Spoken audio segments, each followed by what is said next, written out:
fondatrice de Pitango, une start-up qui traite le sujet de l'orientation des jeunes. Johan Boyer, qui travaille pour Empower Nantes, médiateur chez Empower Nantes, Nantes Nord. Et Benoît Drapeau, le responsable des missions locales des Pays de la Loire. Je vais les laisser se présenter et puis vous expliquer un peu ce qu'ils font dans leur vie de tous les jours. Jean. Bonjour. Très rapidement, MS Connect, c'est une structure associative qui fait de la médiation numérique plutôt dans les grandes villes et dans les quartiers, on va dire, petites villes, les quartiers difficiles, auprès de publics en grande difficulté ou en difficulté dans leur insertion socio-professionnelle. Et on dirait qu'on a deux fonctions, deux missions principales. La première, c'est une action d'urgence sociale numérique, c'est-à-dire que les gens viennent dans une situation d'urgence. Ils ont cassé leur téléphone, ils sont embêtés avec leur opérateur, ils ont une téléprocédure qui doit les relier à un service d'accès à leur droit avec lequel ils sont perdus. Et puis il y a aussi les gens qui ont envie d'apprendre, voilà, parce qu'ils ont compris que le numérique était un portail vers la connaissance, des bonnes affaires, enfin bref, tout ce qu'on connaît tous très bien. Et on a donc des ressources à la fois professionnelles, des salariés d'insertion, des services civiques et des bénévoles qui produisent un accompagnement. Et tout ça vise à faire que ce public fragile, dans lequel il y a beaucoup de jeunes, gagne leur autonomie numérique. Et WeTaker est une structure, elle, qui travaille plutôt sur l'ingénierie entre guillemets de l'inclusion numérique. Donc on développe des plateformes de e-learning à destination des aidants, dans lesquelles on essaie de produire le maximum de contenu et d'ateliers pour qu'ils puissent accompagner ces publics vers l'autonomie numérique, avec un effort de segmentation, c'est-à-dire que derrière le numérique, il y a le socle des compétences numériques de base qui nous intéressent, et puis après il y a des sujets, l'insertion, l'inclusion financière, l'inclusion énergétique, demain la ICT. Voilà, et on essaie de travailler de manière sectorisée, et puis on a une histoire particulière sur l'insertion des jeunes avec une plateforme qui s'appelle Click a Job, qui vise à donner les codes de l'emploi aux jeunes, avec notamment un petit outil qui fonctionne bien, qui est un CV en ligne très automatisé qui permet à n'importe qui de faire un CV un peu joli, de manière relativement simple ou simplifiée. Merci. Bonjour, Alix de Quillac. Donc, moi, je suis la fondatrice de la startup Pitango. Donc, Pitango se base sur deux constats. C'est le premier, que quand on parle d'orientation, on parle beaucoup de filières, de métiers, mais on a toute une phase préalable, à savoir la connaissance de soi, qui est assez négligée. Donc, on a développé des outils numériques, une application notamment et un accompagnement pour aider les jeunes à identifier et valoriser leurs compétences, leurs qualités, tout ce qu'ils savent déjà faire pour être en capacité de parler d'eux, et ensuite de mettre en place avec eux une stratégie personnalisée d'orientation, qui je peux aller voir, qui va m'aider à explorer les pistes et ensuite à les affiner. Donc une partie sur l'accompagnement, et la seconde qui est une partie d'inspiration. Et là, avec des vidéos qui s'appellent « Et toi ton parcours », et on va demander à de nombreux professionnels de témoigner de leur parcours, non pas de leur métier, mais bien comment est-ce que eux, adolescents, ont fait leur choix, réussir leur vie, pour eux, ça veut dire quoi. Et l'objectif, c'est d'inspirer les jeunes, de les aider à se projeter dans ce monde professionnel, parce qu'un des enjeux qu'on doit tous relever, c'est comment est-ce qu'on crée plus de liens, plus de ponts entre le monde professionnel et le monde scolaire, pour qu'ils soient en capacité de se projeter et d'avoir envie aussi, d'aller dans ce monde professionnel. Donc voilà, un enjeu collectif de réenchanter ce processus d'orientation. Alix, est-ce que tu peux juste rapidement nous parler des chiffres? Je sais que vous avez accompagné quand même plusieurs centaines de jeunes depuis votre création. Oui, on a accompagné environ 500 jeunes. Voilà, on est encore au début de notre histoire, on a encore beaucoup de choses à faire. Et puis on a une application ainsi, comme elle est gratuite, on a pas mal de téléchargements. Elle est vraiment opérationnelle depuis, techniquement stable, dirions-nous dans le jargon technique, depuis un peu plus de 6 mois. On a à peu près 3500, 4000 téléchargements. Voilà, donc encore beaucoup de choses à faire, mais on apprend beaucoup de toutes les expérimentations qu'on fait avec les différentes parties prenantes, qu'elles soient associatives, l'établissement scolaire, avec les parents, avec les jeunes, avec les entreprises. Merci. Johan. Bonjour à tous, donc Johan Bleuillet, membre de l'association Empower Nantes. Donc nous, on facilite la mobilisation citoyenne. Il y en a peut-être parmi vous qui connaissent la plateforme Benenova, donc ça permet de faire des actions de bénévolat ponctuelles. Ce que vous ne savez peut-être pas, c'est qu'on est implanté sur Nantes-Nord, à la Boissière, et qu'on essaie de développer ce qu'on appelle le pouvoir d'agir des habitants. Voilà, moi, c'est là où est mon rôle, c'est qu'en tant qu'habitant, je suis adulte au relais, et donc médiateur au sein du quartier. Et c'est la raison pour laquelle je suis là aujourd'hui. Je ne connais pas spécialement le monde du numérique, mais je connais le quartier. Et notamment ce qui concerne les jeunes, l'emploi et tout le contexte qui va avec. Donc on en parlera tout à l'heure.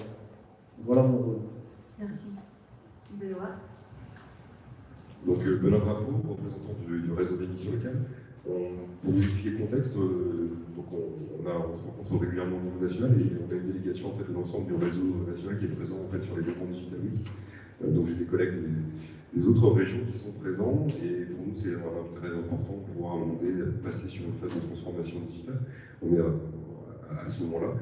Le réseau d'émissions locales, pour rappeler ce que c'est un réseau qui accompagne les jeunes de 16 à 25 ans sur l'ensemble en fait, de leurs besoins, que ça concerne bien entendu l'emploi, que ça concerne la formation.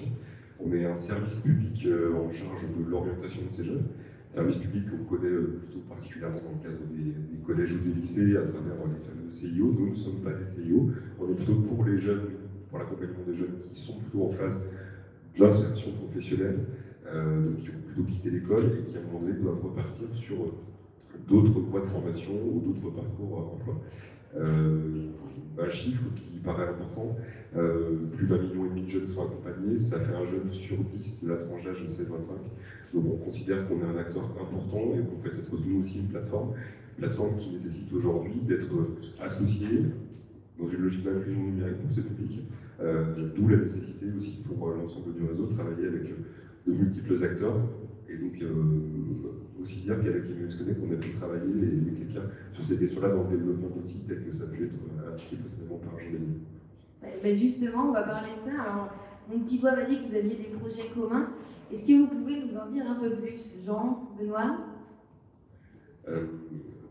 Alors, le développement, je ne vais pas parler à la place de Emmaüs Connect, mais le développement de cette transition digitale nécessite que l'ensemble de la population française, parce que c'est un enjeu, puisse bénéficier de l'ensemble des services.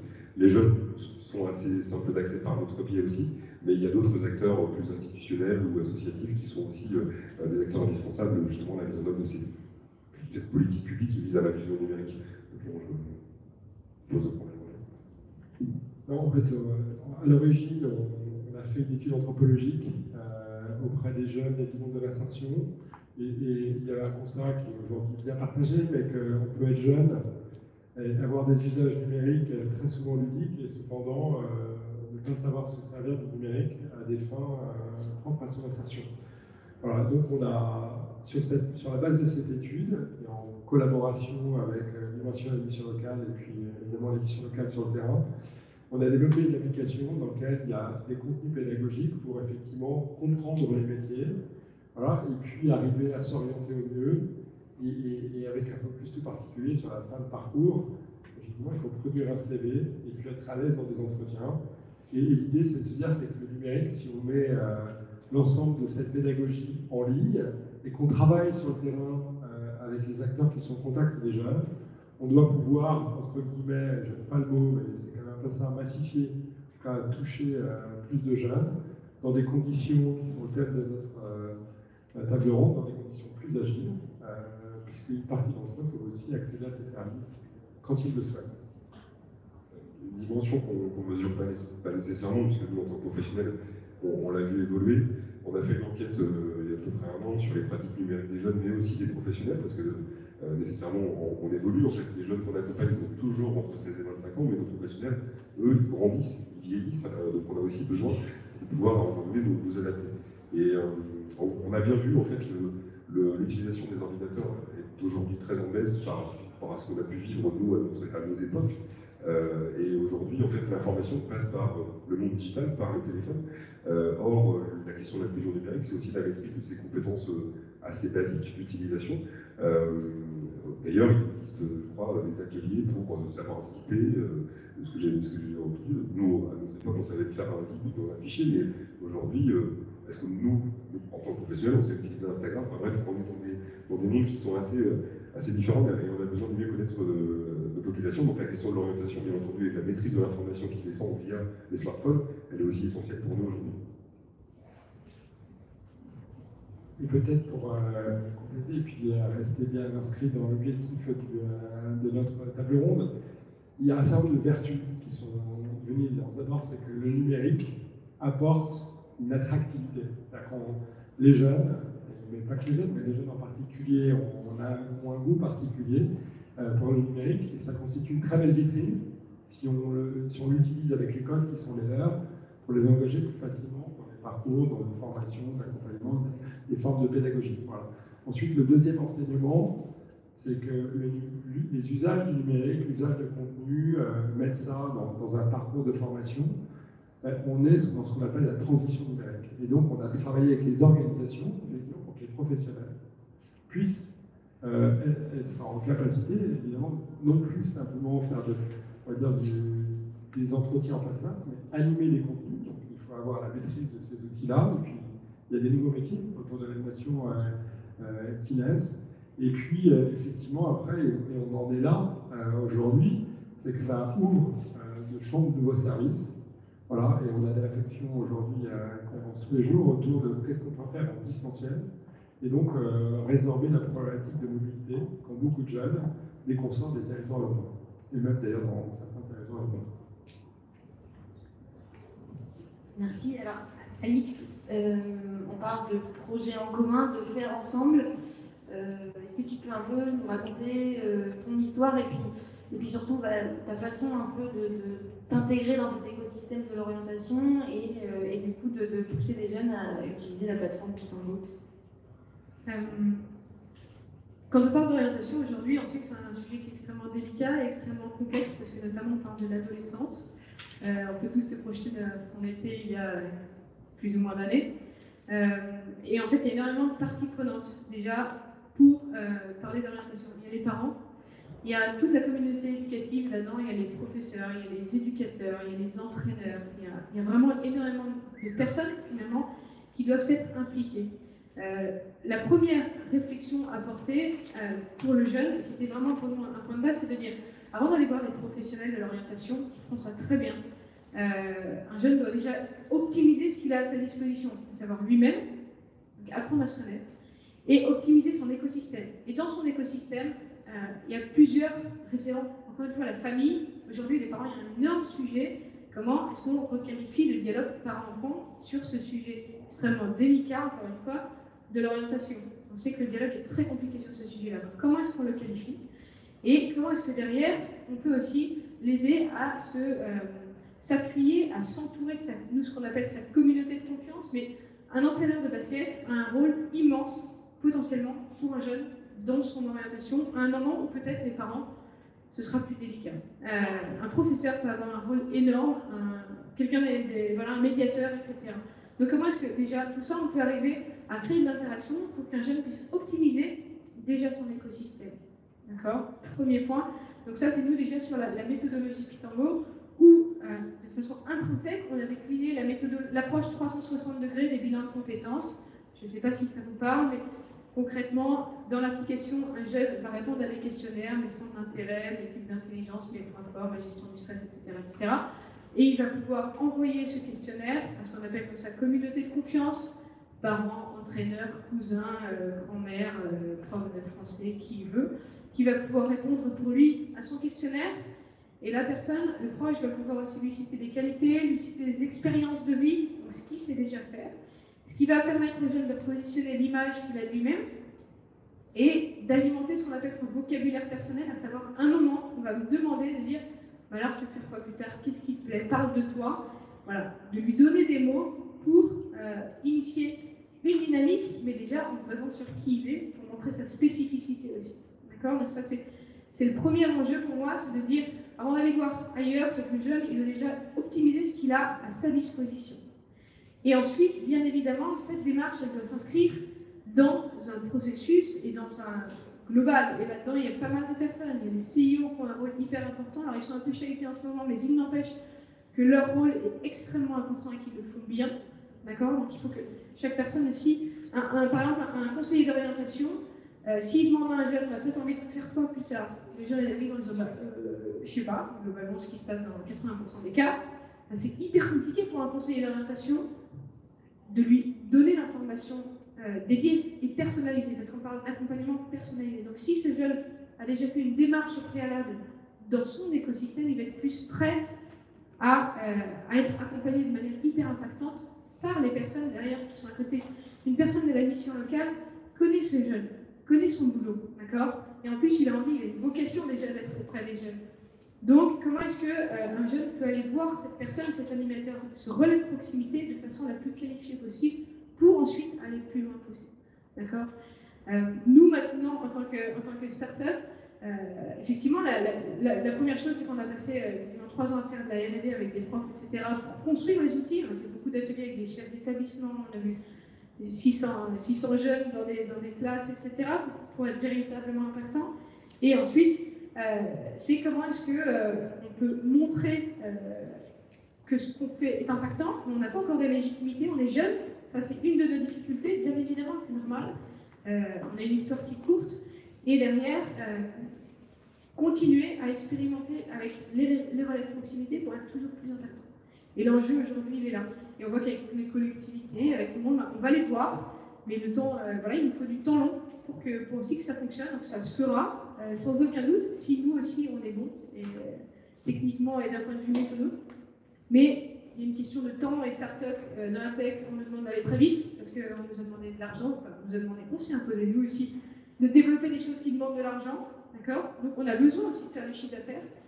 Et on arrive dans un écosystème où c'est pas si évident que ça. Et aujourd'hui, nous, une de nos préoccupations, on en parlait tout à l'heure, c'est voilà, il faut que ça se fasse avec délicatesse, mais il faut du temps. Et selon toi, comment la technologie du coup vient simplifier un peu cette démarche, cet exercice que le jeune a, on va dire dès le collège, hein, enfin, l'orientation commence assez tôt. Aujourd'hui, c'est à partir de 13 ans que les jeunes peuvent aller là-dessus. Alors, il n'y a pas la majorité numérique, il n'y a pas la majorité numérique, ils n'ont pas le droit d'aller télécharger des applications. Aujourd'hui, le 360 degrés permet en fait d'aller demander à un jeune peut aller demander à ses proches de dire des choses sur lui, de voir comment repositionner l'image qu'il a de lui. Et je ne sais pas, une mère qui va lui dire en répondant à un de ses questionnaires, regarde, quand tu fais faire tes devoirs à ton petit frère, t'es doux et patient. Et en fait, là-dessus, vous avez un impact sur l'estime de soi qui est énorme, parce qu'il y a des choses positives qui ont été dites. Et ensuite, il y a des mots dont le jeune pourra se resservir pour parler de lui. Doux, patient, tiens, pédagogue, etc. En fait, il y a énormément de cas, et nous, c'est une de nos grandes joies, c'est qu'en fait, par le numérique, on dit beaucoup plus de choses que de visu. Par pudeur, pour X et Y raison, on ne prend pas le temps, on ne sait pas le faire, etc. Le numérique a cette vertu-là, et derrière, de venir qualifier du dialogue physique, parce qu'il faut bien du dialogue physique derrière. C'est jamais le numérique pour le numérique, c'est renforcer le lien social, renforcer le dialogue. Et nous, aujourd'hui, c'est comme ça qu'on a vraiment un impact sur l'estime de soi et sur le dialogue, et notamment le dialogue en famille. Merci. Dans ce que tu dis, on sent que construire des partenariats de confiance, c'est important. Benoît, je sais que tu as aussi des choses à dire sur le sujet, que la mission locale a noué des partenariats de confiance dans ce sens-là. Est-ce que tu peux nous en dire un peu plus? Alors, on est sur le développement, effectivement, en termes d'outillage, c'est-à-dire que la transition numérique d'un réseau qui concerne 450 missions locales, à peu près 12 000 professionnels, si vous confirmez, on est à peu près là-dessus. Ça nécessite que l'ensemble de l'écosystème bouge ensemble, avec des organisations qui sont autonomes, puisqu'on fait partie du champ en fait, de l'économie sociale et solidaire, on est des associations très implantées localement, mais on reste quand même dans une autonomie. C'est-à-dire que si on devait nous comparer à Pôle emploi, effectivement, on n'a pas les capacités d'initiative et de portage de systèmes d'information qui soient très importantes. Mais en même temps, on a une proximité avec notre public et on a une proximité en termes de partenariat. Et ça, c'est une vraie force. On va au contact du public et on va au contact de nos partenaires au niveau local.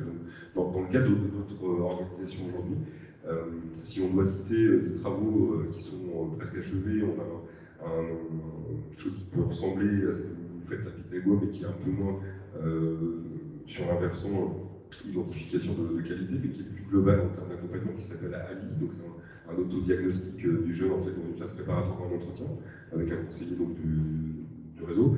On a évoqué dans les cartons la possibilité peut-être de mettre en place de l'accompagnement distanciel, puisque on a un problème de mobilité qui est très fort. Après, sur l'ensemble du territoire national, on a aussi d'autres besoins. Je pense particulièrement sur le fait que la connexion Wi-Fi en soi, c'est un élément qui peut être important. Je ne sais pas si parmi l'Assemblée vous souhaitez témoigner là-dessus, mais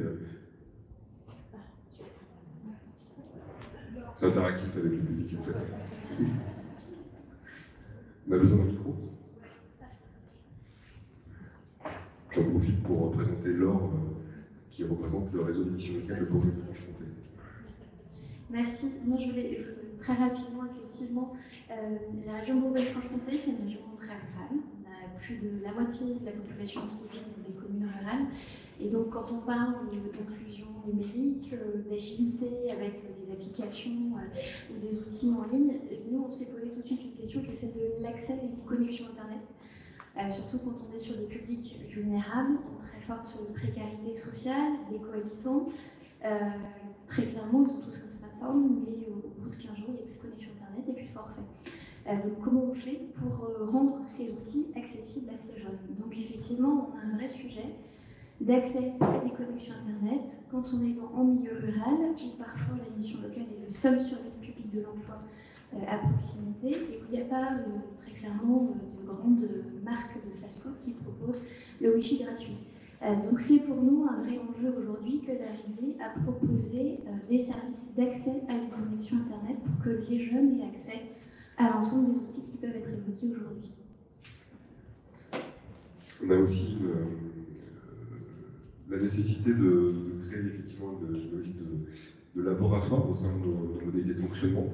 Alors, j'utilisais le réseau aujourd'hui dans une phase de labellisation, mais on va aussi être dans une phase de labolisation. En fait, on va mettre en place des logiques de labo qui nous paraissent importantes, puisqu'on a aujourd'hui de l'existant, on a des applis qui sont développées, on a beaucoup de présence digitale, mais en même temps, on va réfléchir à la manière dont on travaille, peut-être avec une réflexion autour du fait que nous, comme on offre beaucoup d'informations aux jeunes et qu'on concerne, on peut le dire aussi, une forme de 360 sur les questions d'autonomie, c'est-à-dire le logement, la santé, on pourrait être support de plateforme pour l'ensemble des partenaires.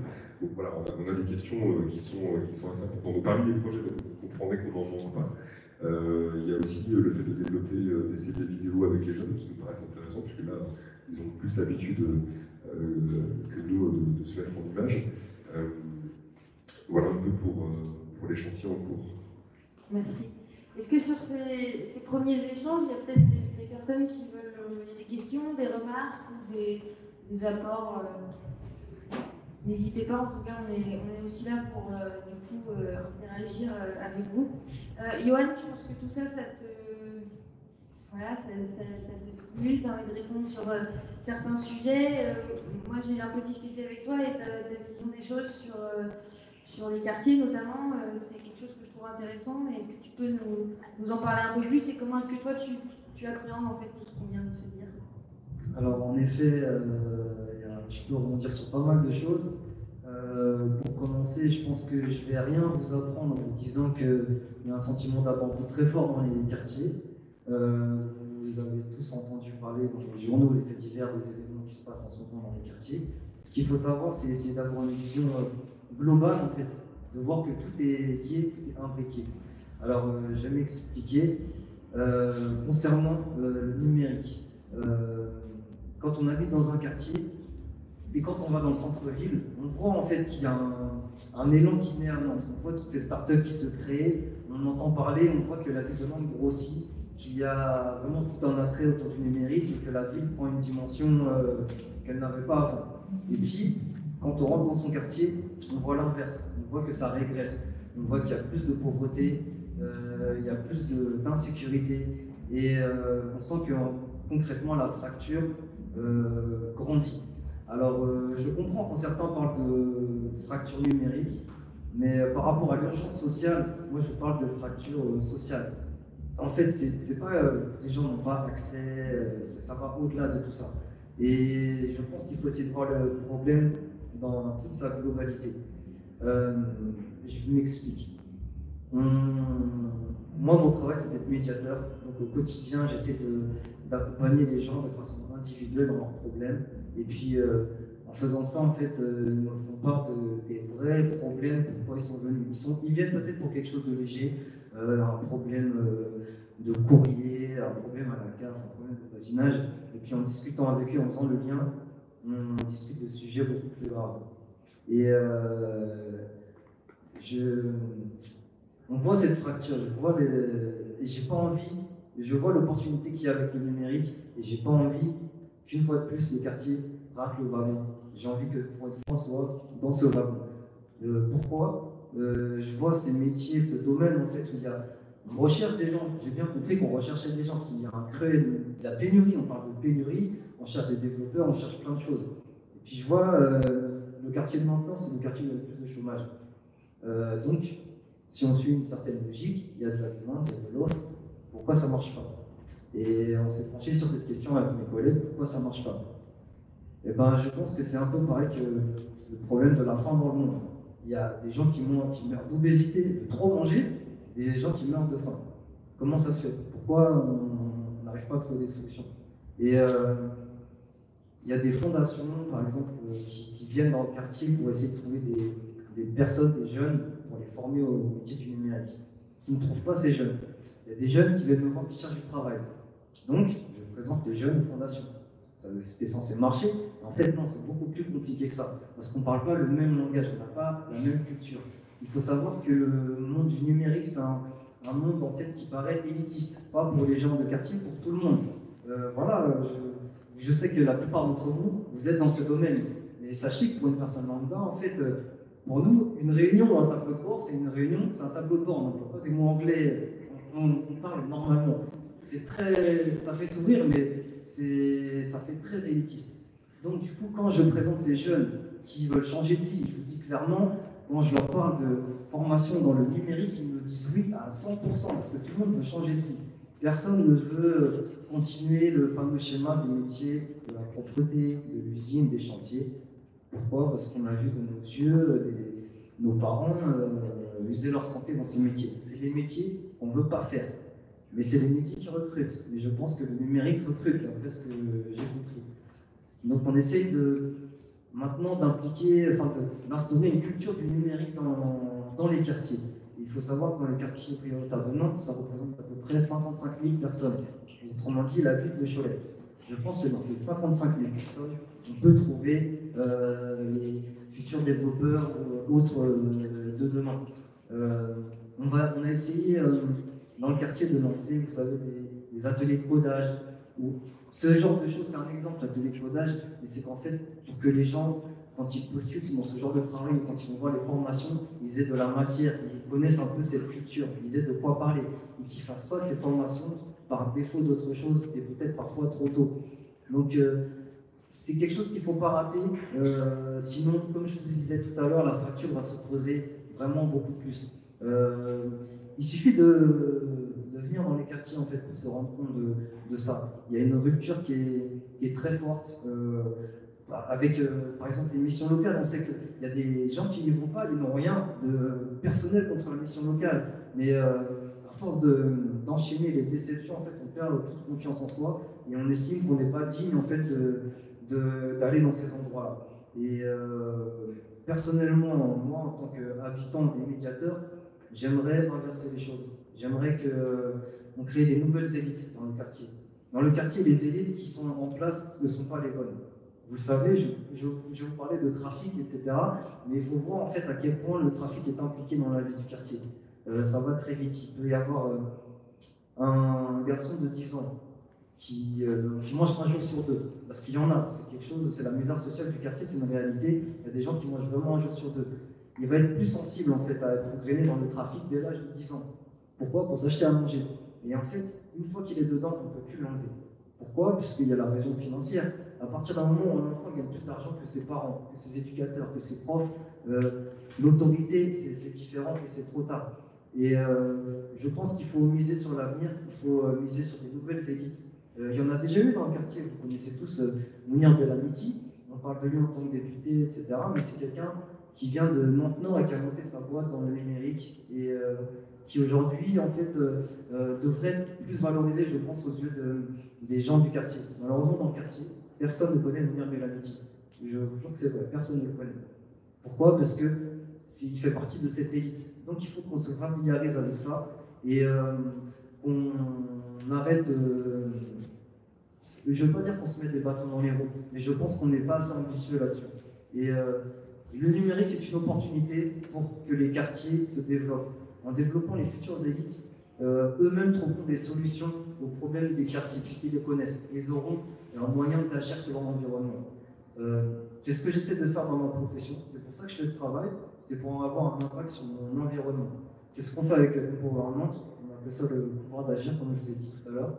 On essaie d'avoir un impact sur des choses selon nos compétences. Et si maintenant on hausse les compétences des gens, eh ben on va hausser le pouvoir d'agir. Donc je pense que les gens des quartiers sont légitimes et que ça va être un outil pour plus tard. Voilà. Je peux continuer si vous voulez. J'ai une petite question, je vous apprends la suite.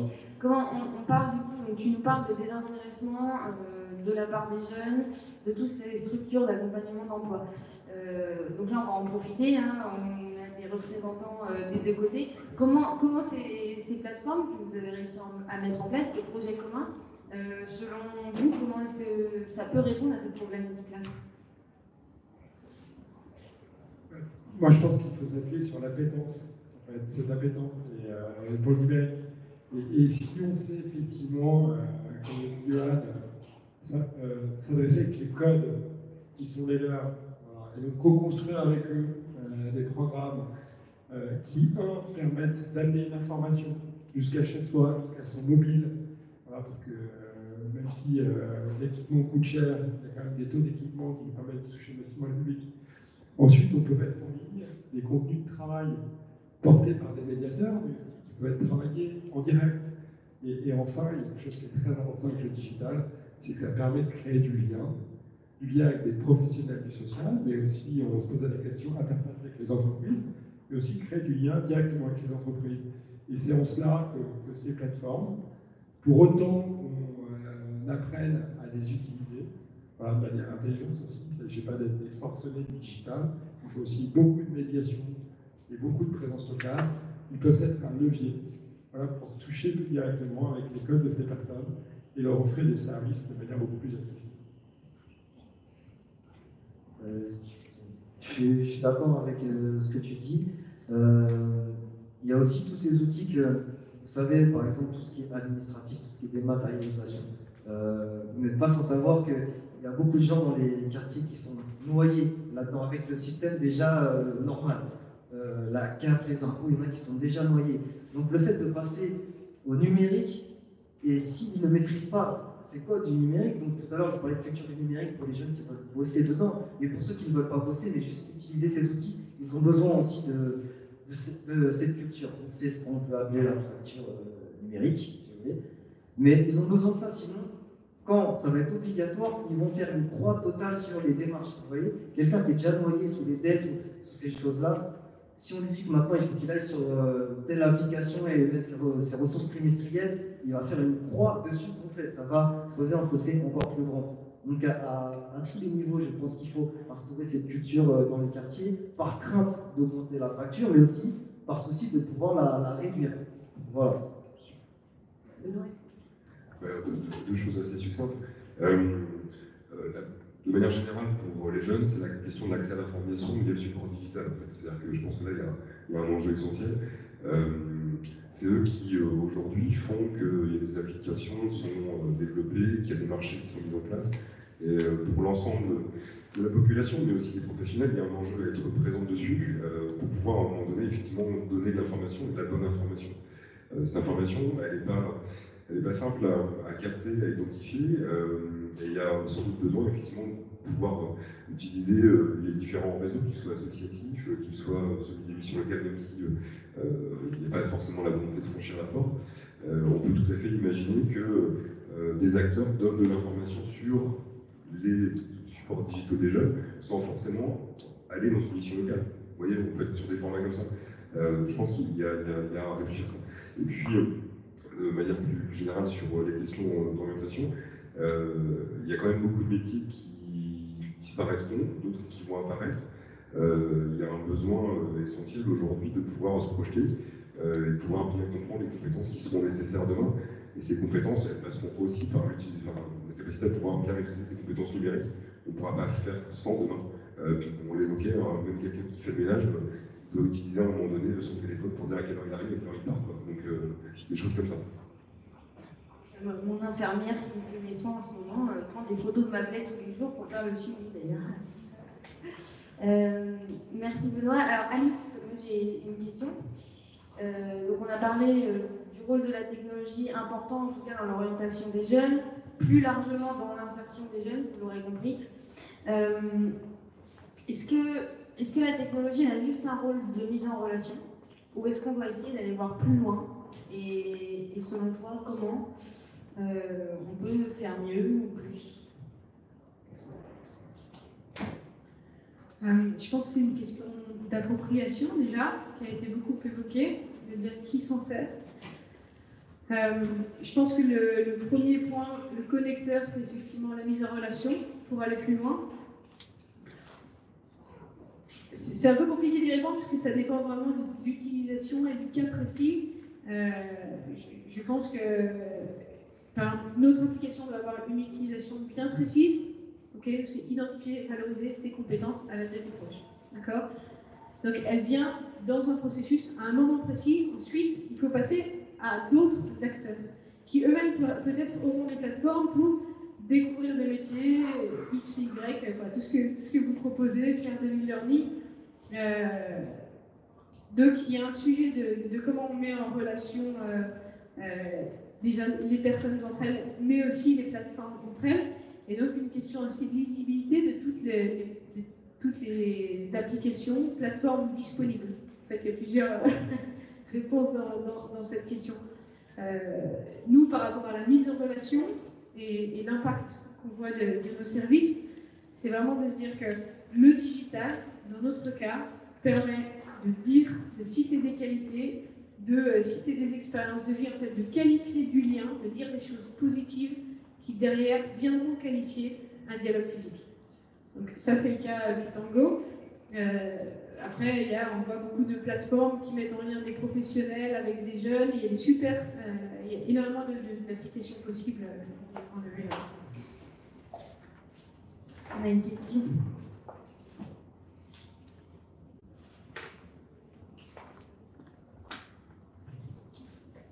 Bonjour, merci. Je vais juste poser une question du coup par rapport à tout à l'heure, Alix, vous parliez de. Alors, je ne sais pas si je me trompe, vous parliez d'intervention de professionnels en fait, pour parler de leur choix d'orientation quand ils étaient jeunes. Ça, c'est dans quel cadre en fait? On a développé une partie d'inspiration où aujourd'hui on a une chaîne YouTube, mais il y a d'autres manières de diffuser ça. Où on crée des vidéos, on va interviewer des personnes, on a des cascadeurs, des chanteurs, etc. Alors ça c'est encore en cours de construction. L'objectif c'est d'avoir des personnes plutôt adultes, mais à des âges différents, ça peut être des alternants aussi qui viennent simplement témoigner. Il y a plusieurs questions, mais deux questions phares, peut-être quels ont été les faits marquants de ta vie. Là-dedans on a deux personnes qui nous ont dit que le film Titanic avait marqué leur vie, ça leur appartient, mais comme quoi il y a quelque chose, un déclic, quelque chose qui s'est passé à ce moment-là. Il y en a pour qui c'est des BAFA, des paroles valorisantes, de copains des parents, etc. D'accord? Arriver à faire émerger le fait qu'il y ait eu des interactions. Et par exemple, une question qui est pour toi réussir ta vie, c'est quoi? D'accord? Et là-dedans, on a plein de réponses.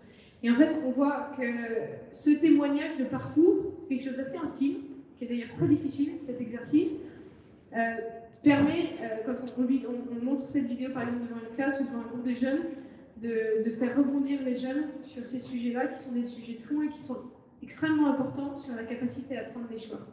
D'accord. Donc du coup, en fait, vous avez l'application Pitango, c'est ça, donc au niveau du numérique, mais à côté de ça, vous faites aussi en présentiel. Oui, en fait, nous, concrètement, aujourd'hui, on propose...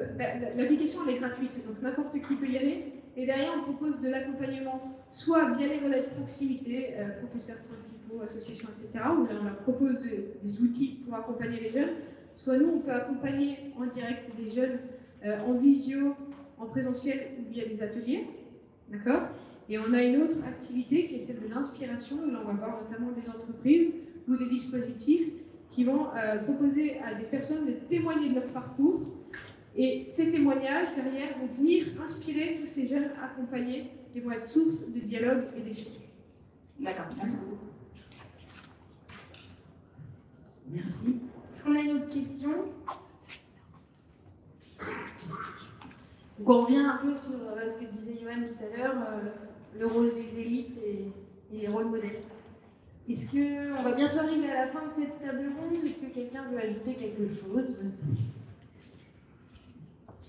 Ouais, ce qui est très intéressant avec ce nouveau canal numérique, qui vise à désintermédier quelque part un centre de relations. En fait, comme il y a énormément de personnes qui ne sont pas autonomes, il y a un énorme besoin de médiation.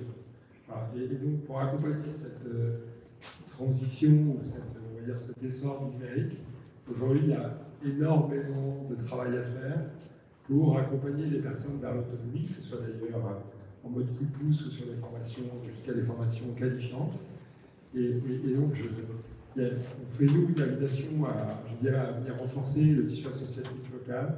Voilà, c'est des missions de bénévolat incroyables, parce que c'est, dans le fond, quand on est autonome sur le numérique, on est presque prêt à faire déjà de l'accompagnement. On peut obtenir des résultats très rapides, donc ce qui crée du lien extrêmement riche, et que la responsabilité sur ce sujet-là, elle est globale. Effectivement, l'État, les entreprises qui dématérialisent, les acteurs sociaux, mais le premier réseau d'inclusion numérique, c'est aussi les proches et la famille. Voilà, donc engagez-vous. Voilà, cette mutation de notre société va passer par beaucoup de proximité et beaucoup de mise en lien, beaucoup d'accompagnement.